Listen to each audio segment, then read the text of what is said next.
Novak Djokovic is holed up in a quarantine hotel in Melbourne as his lawyers are preparing for a court hearing on Monday.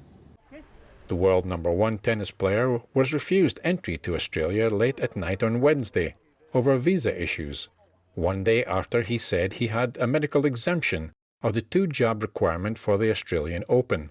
And as a result, he is subject to the same rule as anyone else. I also want to stress that ultimately, this is the responsibility of the traveller.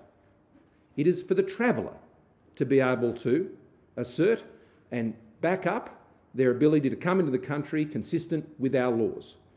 Upon arrival, federal border officials at the airport said Djokovic was unable to justify the grounds for his exemption.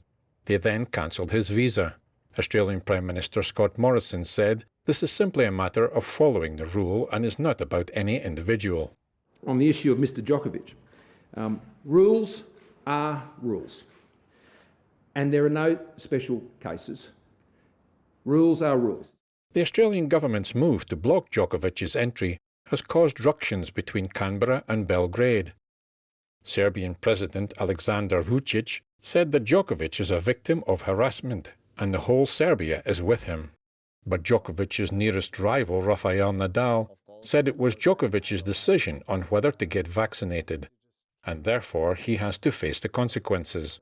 Djokovic's reason for an exemption has not been disclosed. In some way, I feel sorry for him, but at the same time, he knew the conditions since a lot of months ago, so he makes his own decision.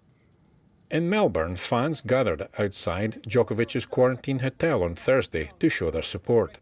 It's not fair, it's being discriminating against him just because he chooses not to state, his vax status. I mean, it is a personal choice. Djokovic's fate is tied to a political fight in Australia between Morrison's Conservative administration and the left-leaning Victoria state government. He received an exemption from the Victorian government to support his visa application for the Australian Open, but the federal border force at the airport said it was unable to justify the grounds for his exemption. Eddie Aitken, NTD News.